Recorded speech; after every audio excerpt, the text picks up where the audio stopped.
What you saying, ladies and gents? It is your boy Bucket Sam, and yes, we are back again today for another video. Today's video, we are doing a match reaction and analysis to the absolute cracker of a game that was Brighton versus Chelsea. And the last time these two sides faced wasn't that long ago, and it was a draw. And yes, again, the same thing over and over again. And I'm pretty sure most things we can take from this game are the exact same as when the last two sides faced. The last two sides faced when these two sides last faced.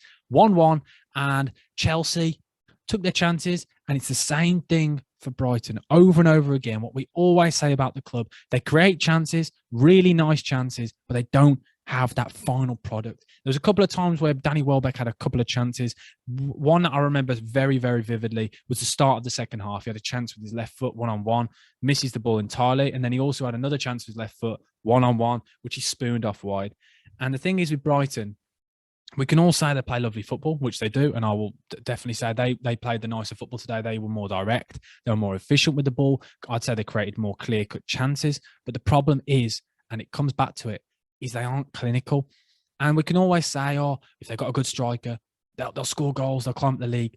Getting a good striker is not that easy. We see it with Chelsea, and we'll move on to their striker in a bit.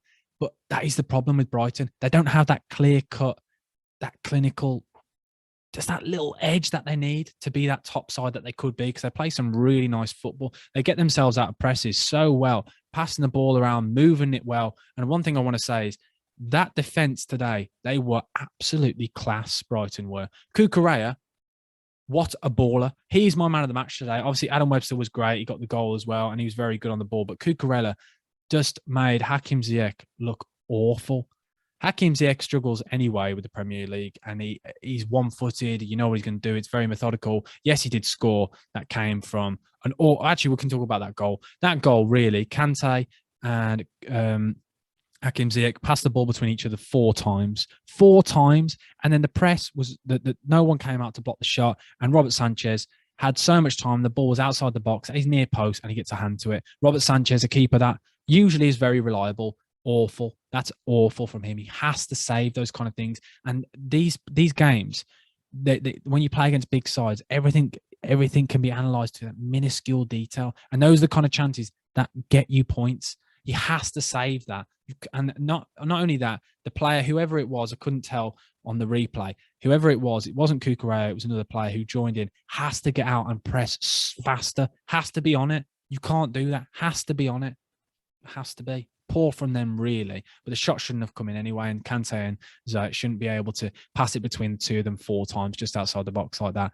But Cucurella was very good going forward, defensively very solid. Lamptey was good going down the right, but I expected more from him coming against Marcos Alonso, a player who struggles defensively. I thought that matchup would be a bit more heavy. I thought it'd be a lot more going forward, really, for Tariq Lamptey, but we didn't see enough of him, in my opinion. N'Golo Kante was class again for Chelsea. But I want to talk about Lukaku. Lukaku, where do we start with that bloke? So he played 80 minutes. He had one shot on target, one shot off target. He had 18 touches. He only had 20 against Man City. What is it? Because the thing is, I don't think it's him personally. I don't think Chelsea are playing to his strengths. The ball wasn't played to him enough. It's difficult when you're playing against a three at the back on your own, especially when Mason Mount kept dropping in so deep. Callum Hudson-Odoi, I thought, was awful there. I thought Callum Hudson-Odoi was very, very poor, cut in on his right constantly. If you've got Lukaku, why aren't you playing a left-footed player on the left-hand side and whipping balls in and a right-footed player on the right-hand side? Is it just me, or is it simple again? Not playing to his strengths. He only had 18 touches. It just shows you it can't be Lukaku's fault, because he's moving around. You see him making runs. The balls just weren't good enough into him. Quite a few chances, poor passes from Hakim Ziyech. And I think, yes, everyone's going to see he scored, but overall, I thought he was poor. I thought defensively, Antonio Rudiger and Thiago Silva and Azpilicueta, class, aren't they? Different gravy. Very good. And I thought Kepa was class today. Quite a few good saves that kept them in. But overall, I thought Brighton just played the better football. And it just comes back to a simple thing. They need to be clinical. They can't keep doing this, because slowly they aren't always going to have great games. And that's when I worry for them, because they play well and don't get any points. What are they going to do when they start playing badly? They are going to fall rapidly down the table. So I do worry for Brighton in that sense, but it is also positive that they are creating these chances. Yes, they only had 2 shots on target in the game, but they should have really had lots more. They had quite a few big chances where it just wasn't good enough, and he messed up. specifically Danny Welbeck. Maupay and Trossard were class when they came on. Really liked them two as a pair, and I thought they changed the game. They offered something completely different. But overall, really, I think Brighton would be disappointed with the result. They let a sloppy chance go in, and they should go from this game with their heads held high and take that into the next game, because realistically, they're unlucky not to get 6 points against Chelsea this season. And Chelsea, where do we start with them? Supposedly a side that could be competing for the title. You cannot compete for the title if you play like that. Simple as that. They're supposed to be one of the top sides, and I don't look it with the way they're playing. It's methodical. It's slow. Tuchel tactics aren't working. Something needs changing.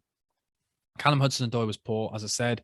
It just seems really slow. Everything was just moved on. It was just very methodical, and it's just there's a chance at quite a few times when Callum Hudson-Odoi had the ball. I don't want to sound like I'm just slagging him off personally, but quite a few times when he'd drive with the ball and you think, go beat the next man, put the ball in, and instead he'd turn back and it would go sideways and back and sideways. There's a difference when a lot of people say with Man City, they pass the ball sideways and things, but there's a reason. They're bringing players out of position, whereas with Chelsea, there doesn't seem to be that intent. It's just slow. It's just move the ball. It's simple. And then that's why they didn't really cut Brighton apart at all. And the only times they did was when they took risks. That one ball from Rudiger when he chipped it over the top to Lukaku. Those are the kind of runs that Lukaku would be making all game, but the balls weren't going to him. But I think this again will be the agenda where Lukaku will get the stick for this. But I don't think it's Lukaku. I think it's the system. They're not playing to Lukaku's strengths. But guys, let me know in the comment section what you thought of this game. A really good game between two good sides, but Brighton are going to feel unlucky that they missed out on a crucial win here. But yeah, let me know what you thought in the comment sections below. Thank you guys for watching. Bucket Hat Sam over and out. And if you haven't already, by the way, like, comment, and subscribe if you're new to the channel. It does really help. But yes, Bucket Hat Sam over and out. Thank you. Good.